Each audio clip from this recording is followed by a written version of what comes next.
Assalamualaikum warahmatullahi wabarakatuh. Kembali lagi di channel Ngulik Horor. Channel ini menceritakan tentang kisah-kisah misteri. Pada kesempatan kali ini saya akan membawakan kisah misteri yang diambil dari YouTube-nya Ngulik Misteri dan ditulis oleh @nafila. Kalian juga dapat mengunjungi YouTube-nya Ngulik Misteri ya. Nanti link saya akan sediakan di kolom deskripsinya. Oh ya, di dalam cerita ini nama dan tempatnya disamarkan semua ya, untuk menjaga privasi pihak yang terlibat di dalamnya. Yuk daripada kita lama-lama, langsung saja kita simak ceritanya. Bismillahirrahmanirrahim. Kali ini saya akan membawakan kisah misteri yang berjudul Gagalnya Pesugihan yang Berakibat Fatal.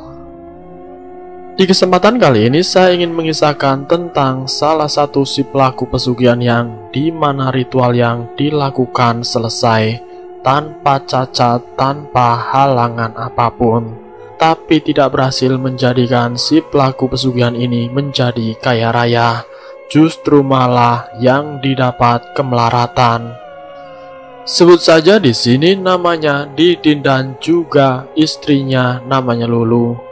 Didin dan Lulu yang kesehariannya sebagai buruh konveksi atau buruh jahit ini dengan anak yang memang masih kecil-kecil. Dua anak di sini, yang satu berusia 6 tahun dan yang satu baru berusia 1 tahun. Kebutuhan dua anak di sini yang memaksakan mereka berdua ini saling bahu-membahu, menggunakan segala kemampuannya untuk mencukupi segala kebutuhannya. Memang kebetulan si Didin dan Lulu ini baru pindah dari rumah orang tuanya. Ia ingin menetap secara permanen di salah satu rumah yang dimilikinya. Didin dan Lulu yang memang bertempat tinggal di rumah tersebut.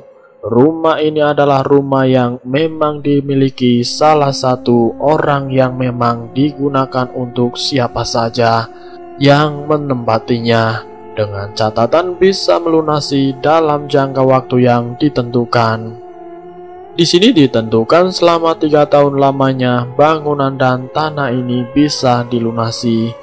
Didin dan Lulu yang memang sebagai buruh jahit, karena penghasilannya setiap minggu dirasa cukup untuk mengangsur, akhirnya pindah dari kediaman orang tuanya ke rumah tersebut. Yang memang sejak kelahirannya anak yang kedua ini dia ingin menggunakan sebagai hasil kerjanya untuk bisa mengangsur rumah yang sekarang ditempatinya. 1 bulan, 2 bulan tidak ada kendala, karena angsuran yang dimiliki Didin ini untuk mengangsur cicilan rumahnya masih terbilang lancar, karena pekerjaan yang dari bosnya ini masih lancar. Tapi yang namanya usaha, ketika kita masih ikut dengan orang lain, kita masih menggantungkan dengan orang lain itu. Belum sepenuhnya kita bisa mandiri. Disinilah letak di mana Didin dan Lulu ini akhirnya mencari bos lagi, karena disebabkan salah satu faktor yang mendasar tentang sebuah konveksi itu. Akhirnya Didin bekerja dari beberapa bos yang memang secara pekerjaan yang ini tidak bisa mencukupi untuk angsuran dan kebutuhan sehari-hari. 1 bulan, 2 bulan, hampir 1 tahun pekerjaan yang dulu digeluti ini dirasa cukup. Tapi kenyataannya yang dihadapi Didin dan istrinya, kenyataannya sangat berbeda jauh dari harapan. Angsuran yang memang harus diwajibkan setiap bulannya, kebutuhan anak-anaknya dan kebutuhan sehari-harinya yang memang tergantung dari pekerjaannya ini. Didin yang hanya bisa melakukan pekerjaan itu, sementara Lulu masih repot dengan anak yang berusia 1 tahun dan juga kakaknya yang baru berusia 6 tahun. Jadi secara pekerjaan pun Lulu hanya sekedar membantu suaminya, membantu pekerjaan untuk merampungkan atau menyelesaikan pekerjaan suaminya. Keadaan 1 tahun, 2 tahun, di sini tunggakan rumah dan cicilannya disertai tunggakan motor, yang kebetulan dia pindah waktu itu juga mengambil cicilan angsuran motor, yang memang di 1 bulannya dia harus mengeluarkan cicilan untuk 1 rumah dan tanah dan juga motor. Memang di awal dia pindah karena pekerjaannya yang memang dirasa 1 minggu bisa untuk 2 angsuran, tapi pada kenyataannya yang diharapkan di sini sangat berbalik arah. Di pertengahan tahun saja sudah kocar-kacir. 1 tahun 2 tahun sampai motor itu dikembalikan ke dealer karena memang dirasa tidak mampu membayar angsurannya. Rumah dan tanah yang memang sudah secara materi secara hukum di sini yang memang sudah ditetapkan hak miliknya dan tidak bisa dikembalikan secara cuma-cuma karena sudah mengangsur selama 1 tahun tinggal setengah tahun saja, yang akhirnya membuat si pemilik di sini memaksa untuk segera dilunasi. Sementara pekerjaan dan kebutuhan sehari-harinya yang memang sangat tergolong golongan yang sangat susah karena sedang dalam posisi 5 pekerjaan yang menggantungkan orang lain atau menggantungkan bos-bos tertentu. Nah, di sini berbeda dengan Lulu dan Didin yang memang secara akomodasinya diberikan difasilitasi di mana Didin tidak bisa berkutik mencari pekerjaan ke tempat bos yang lain. Setelah beberapa waktu hampir 1 tahun di mana setengah tahun lagi selesai angsuran rumah dan tanahnya, Didin mencari hutang lewat bank yang lain dengan jaminan sertifikat tanah orang tuanya. Dia meminjam bank swasta untuk melunasi angsurannya. Ia hanya mempunyai hutang ke salah satu bank yang sementara waktu itu yang namanya angsuran di bank ini tergolong sangat banyak. Padahal secara finansial atau kemampuan si Didin ini 1 bulan bekerja hanya untuk angsurannya saja. Yang menjadi pertanyaan di sini, hidupnya mau nitip kepada siapa? Kalau pekerjaannya hanya untuk mengangsur hutang terus-menerus yang memang dari sertifikat tanah orang tuanya. Didin pikirannya sudah tidak karuan. Sudah bingung mau dengan cara apa untuk bisa cepat menyelesaikan semua angsurannya. Didin yang sudah kalang kabut akhirnya lari ke tempat pesugihan yang memang Didin sudah seringkali mencari informasi dari temannya, dari orang-orang desa sekitar, bahkan sampai ke desa lain. Didin meyakini bahwa ada salah satu tempat yang memang benar-benar bisa memberikan dan merubah secara perekonomiannya ataupun secara kehidupannya. Di sini Didin meminta izin ke Lulu sebagai istrinya. Didin berangkat sendiri untuk melakukan ritual yang memang Didin sudah nekat untuk melakukannya. Padahal istrinya Lulu menyarankan kepada suaminya agar niatnya tentang lari ke pesugihan atau bersekutu dengan iblis, agar tahu dulu tentang bagaimana dampak daripada ritual tersebut. Yang pasti di antara salah satu anaknya akan menjadikan korban atau tumbal pesugihannya, dan mungkin saja dirinya bisa dijadikan tumbal untuk pesugihan suaminya. Bahkan mungkin saja orang tua dari si Didin ataupun seluruhnya akan menjadi korban karena ritual bersekutu dengan iblis. Tapi karena memang kenyataannya hidup di mana Didin dan Lulu di sini tidak bisa berkutik secara kebutuhannya, hutang yang memang harus dibayar dan sudah tidak bisa ditolerin lagi. Yang mau tidak mau karena takut rumah orang tuanya disita, akhirnya Didin datang ke tempat pesugihan dan harus melakukan ritual selama 7 hari 7 malam di salah satu tempat yang memang sudah disediakan oleh sang dukun. Di sini Didin melaksanakan dengan semua syarat dan syarat yang disarankan oleh dukun. Didin melakukan dengan hikmah, dengan benar sesuai apa yang diarahkan si dukun. Sehari 2 hari 3 hari Didin mengalami beberapa gangguan dari alam lain, bahkan merasa dirinya terbawa ke alam lain dan menyaksikan orang wujud manusia yang sedang disiksa. Tapi karena Didin memang di sini sudah tidak memperdulikan lagi dirinya kalau harus merasakan apa yang baru saja dilihatnya. Selesainya ritual yang sudah dilakukan oleh Didin dan saran dari Badukun atau juru kuncinya, ada 2 syarat yang harus dipatuhi. Satu syarat yang pertama ketika Didin selesai melakukan ritual. Di sini ketika ada salah satu keluarganya yang tiba-tiba meninggal secara mendadak, itu adalah bagian dari ketentuan ritual. Jadi salah satu keluarga yang meninggal itu jangan pernah ditanyakan lagi kepada istri atau orang tuanya, karena salah satu keluarga yang meninggal tidak boleh menanyakan itu. Dan yang kedua, saran dari sang dukun atau syarat yang harus dipatuhi Didin, tidak boleh mampir kemana-mana selain ke rumahnya. Jadi dari tempat ritual yang dilakukan Didin ketika pulang ke rumahnya, tidak diperbolehkan mampir dimanapun. 2 syarat yang memang harus dipatuhi oleh si Didin, tapi di sini Didin melanggar di antara salah satunya. Didin melanggar salah satu syarat tersebut. Salah satunya tentang dia yang tidak boleh mampir ketika pulang dari tempat ritual. Sebelum dia sampai di rumah, mungkin karena dia merasa haus dan ingin membeli air minum. Di sini syarat yang harus dipatuhi yang tidak boleh mampir. Didin melupakan tentang syarat tersebut. Karena dirasa sudah sangat dekat dengan rumahnya, Didin ini mampir ke salah satu warung untuk membeli minuman dan rokok. Sesampainya di rumah mendengar kabar tentang keluarganya yang meninggal, di sini tidak menanyakan keadaannya, dan Didin pun langsung dihadang oleh Lulu, dan ia pun bertanya, "Mas, gimana ritualnya?" tanya si Lulu. "Semuanya lancar. Tinggal kita menikmati hasilnya, dan tinggal kita usaha apa saja yang akan kita lakukan nanti.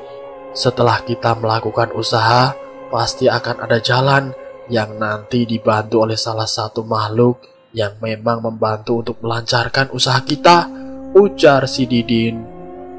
Di hari pertama, kedua, dan bahkan 1 minggu ini yang tadinya sebagai buruh jahit, di sini Didin dan istrinya mencoba berdagang dengan menjual toko atau membuat kios di salah satu kompleks perumahan. Yang memang dia tinggal di sini, dia membuka kios kecil-kecilan. 1 minggu, 2 minggu, 3 minggu, dia tidak merasakan perubahan. Dia tidak merasakan apa yang sudah menjadikan keinginan atau menjadi harapan terbesarnya, yaitu tentang perubahan ekonomi atau perubahan kehidupannya.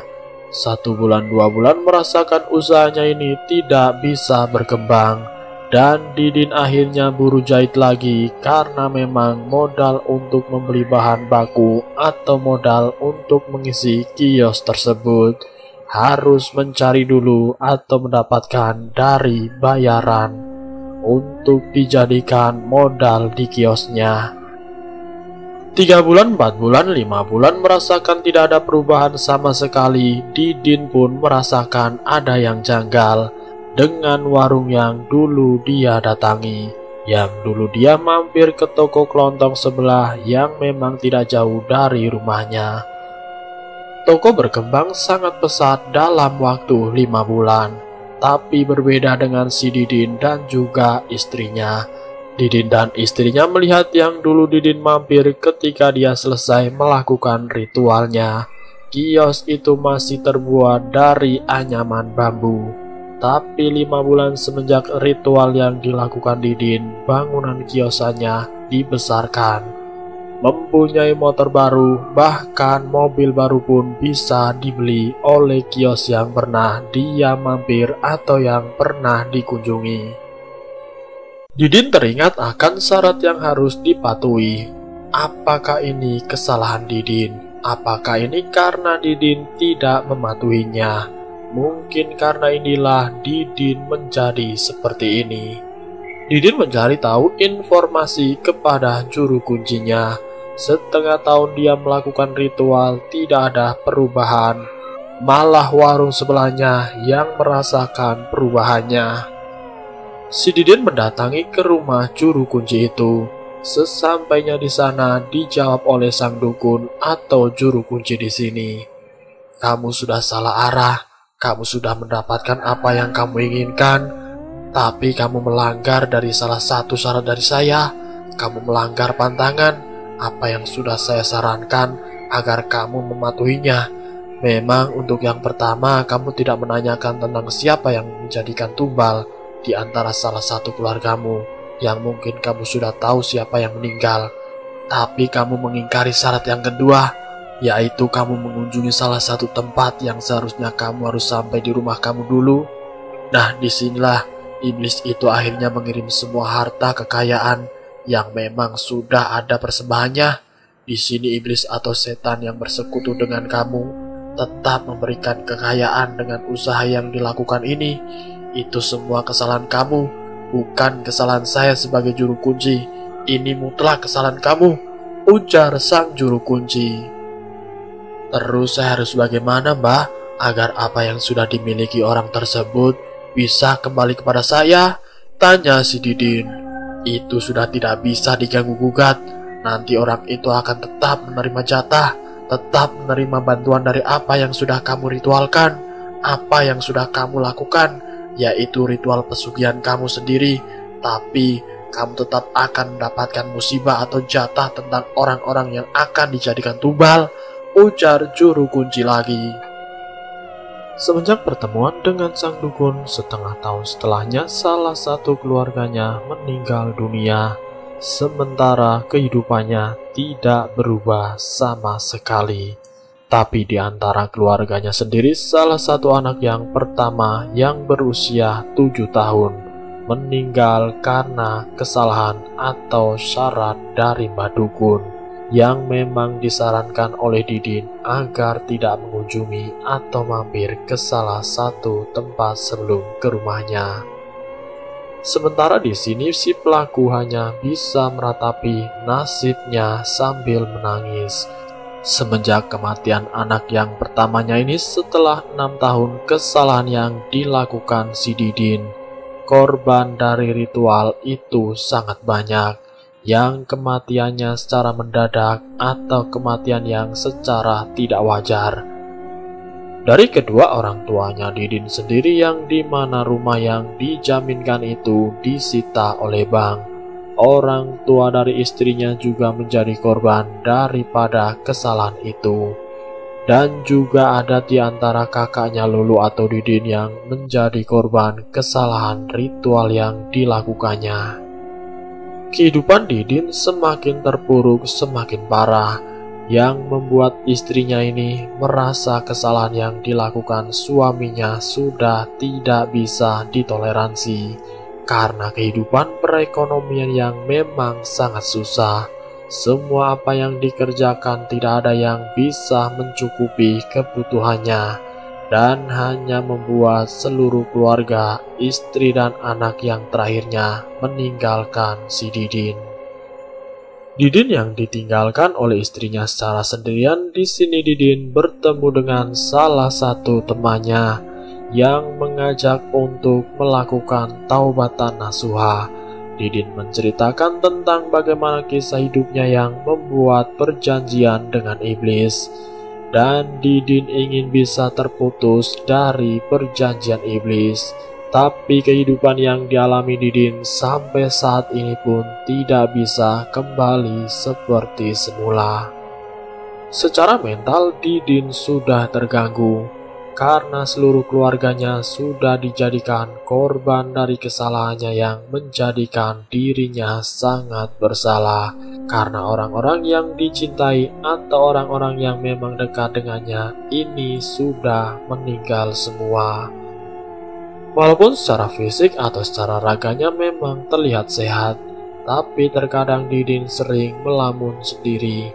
Didin masih beruntung masih bisa bertemu dengan salah satu temannya yang memang sampai saat ini merawat Didin di salah satu tempat, walaupun tanpa istri dan anaknya.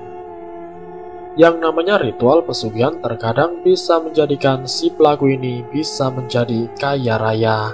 Ada yang bisa menjadikan pelaku pesugihan ini menjadi berantakan. Di sini setiap pelaku pesugihan yang bisa secara langsung tiba-tiba kaya dikarenakan dari dukun ini biasanya memberikan beberapa cara, beberapa ritual yang harus dilakukan. Namun setelah melakukan ritual pesugihan di sini tidak semata-mata uang itu langsung datang secara tiba-tiba, tapi ada yang harus dilakukan oleh si pelaku. Entah itu harus menjual bakso, entah itu menjual mie ayam, apapun usaha yang dilakukan si pelaku. Apapun itu usaha yang dilakukan oleh si pelaku untuk mendapatkan hasilnya. Inti dari si pelaku pesugihan di sini permintaan dari sang iblis yang menjadi sekutunya ini hanya membantu mempermudahkan si pelaku untuk mendapatkan kekayaan itu. Nanti siapapun yang membeli akan mendapatkan keuntungan lebih dari semenjak ritual dilakukan. Tapi ada juga pesugihan yang memang di setiap ritual pesugihannya ketika sudah menyerahkan tumbal untuk sesembahannya, terkadang ada yang sifatnya datang secara mendadak. Tapi yang namanya pesugihan tetaplah bersifat sesat, tetaplah tidak direstui oleh sang pencipta. Yang namanya iblis berusaha mengikat manusia-manusia yang berangan-angan lebih, yang dimana angan-angan di sini dimanfaatkan oleh iblis agar manusia itu bisa lengah dan terjerumus ke alam bawah sadar yang membuat dirinya lupa kepada sang pencipta, yaitu Tuhan Yang Maha Esa. Merasa dirinya ini sudah tidak berguna, seakan-akan seluruh ibadahnya ini terkadang merasa sia-sia, bahwa Tuhan itu tidak ada. Inilah angan-angan yang membuat iblis ini masuk ke dalam diri manusia, yang menjerumuskan si pelaku atau manusia tersebut yang memang kadang banyak lemah imannya, dan dengan mudah masuk ke lubang di mana iblis itu menanti atau menjerumuskan sebagai umat manusia untuk ke neraka. Dan selesai. Itulah kisah misteri yang berjudul Gagal Pesugihan Menjadi Petaka. Semoga apa yang saya sampaikan bisa menjadi manfaat untuk kita semua. Semoga kita bisa mengambil hikmah dari cerita ini. Ambil sisi positifnya dan buang jauh-jauh sisi negatifnya. Terima kasih sudah mampir di channel kami. Jika kalian tertarik dengan video kami, silahkan tekan tombol like, share, dan komen. Tekan subscribe untuk mengikuti video kami selanjutnya. Wassalamualaikum warahmatullahi wabarakatuh.